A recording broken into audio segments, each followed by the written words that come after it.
Hey guys, Silver Mist here.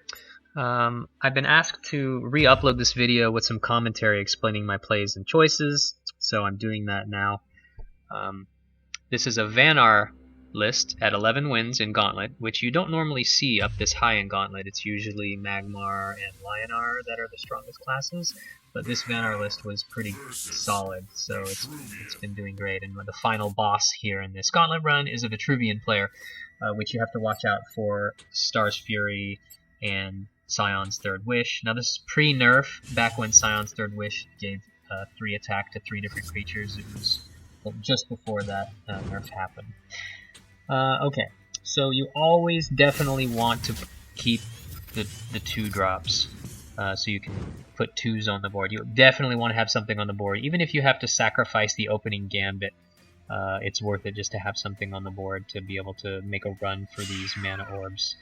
I call it mana because I'm a Hearthstone player, and so I still refer to it as mana. I think it's actually cores, but I'm just going to call it mana because it comes more natural. And the more I play this game, I'm still pretty new to it.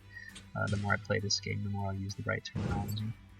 So he dropped a Jaxi there, which summons a 1/1 ranged unit when it dies, but I have a Ephemeral Shroud, which silences a nearby unit. So it's perfect here because I was able to take both of those orbs, silence it, and that gives me 3 mana, which is perfect to play these blazing walls.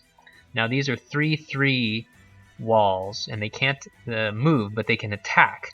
So wherever I put them, he's going to have to move away from them unless he wants to kill them. So it's always better for him to move away. So I'm deciding now whether I want to put them below him and cut off access to my 3/2, or put it above him and cut off access to that mana orb. And ultimately, it's probably going to be better to put it above him, cutting off access to the mana orb, so that I'll have access for it later when it's more useful to me, and he'll have to run away from it. So I assume he's going to walk down, smack my 3/2, and, summon something. I picked up Hailstone Prison and Healing Mystic. Both are awesome cards. Hailstone Prison is probably one of the strongest cards in Gauntlet, which is great.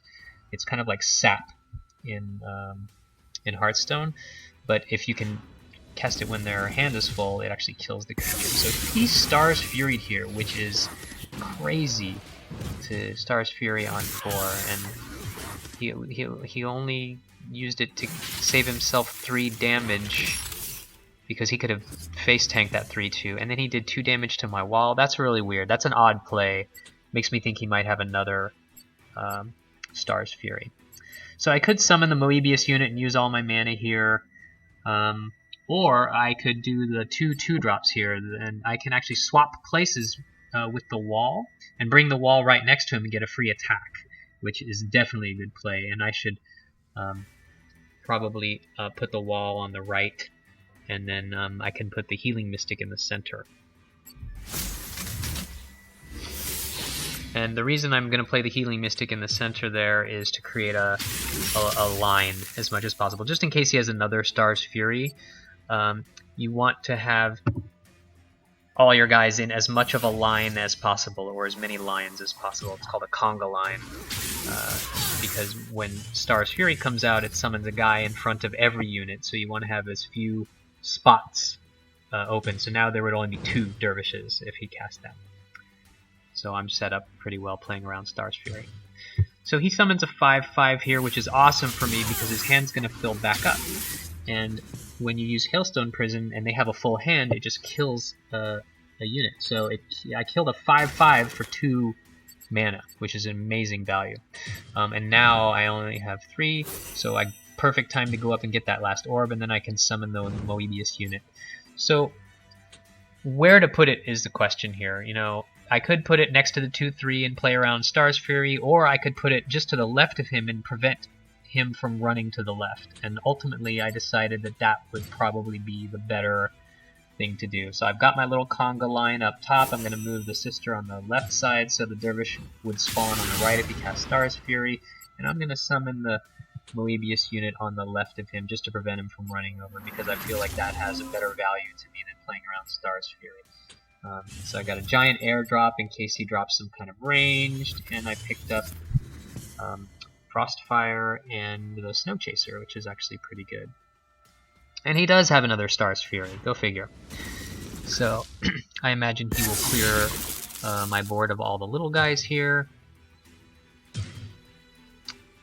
He could pretty much clear the board except for everything except for the Moebius if he just attacks the dervishes into everything they're in front of, and then hits the healing mystic with his general.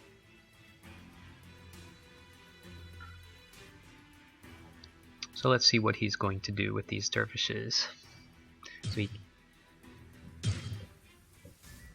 got 3 left, and he's got 2 mana left. I'm not sure why he's not attacking. Is he going to play another removal spell? Bone Swarm.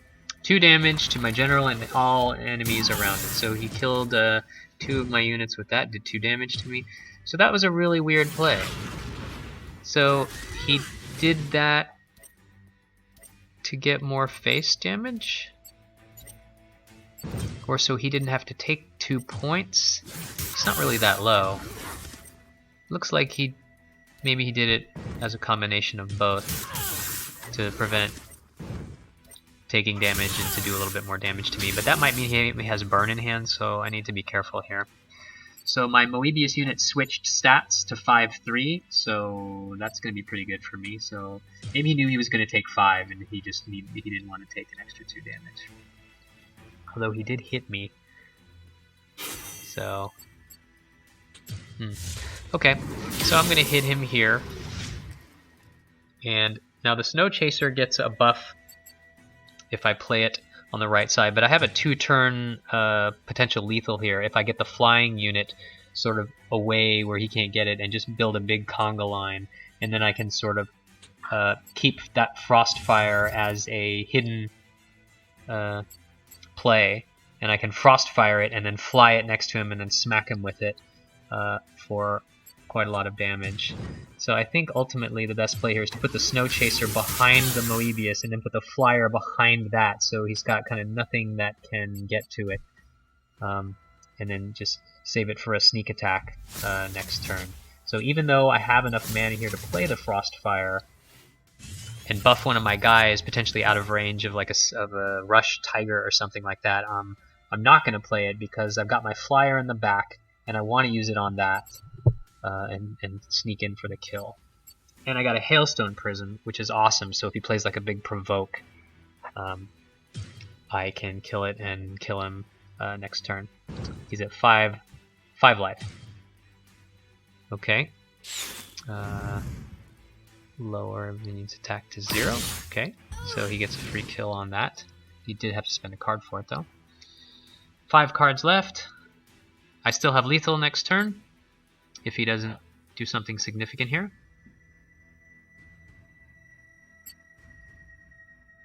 Okay, 2/1, give it provoke. This card was just changed recently, but right now it's a 4/5 provoke, and I have easy lethal because I can just hailstone that and run everything in and kill him. But since I wanted to do the Frostfire, I'm going to do it. I didn't use it on the Flyer though. He's dead. So that was a pretty good game.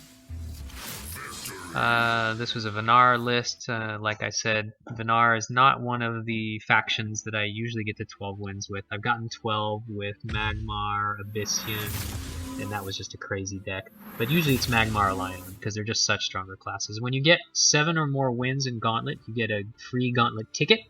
It's kind of equivalent to the 150 gold you get in Hearthstone for 7 wins.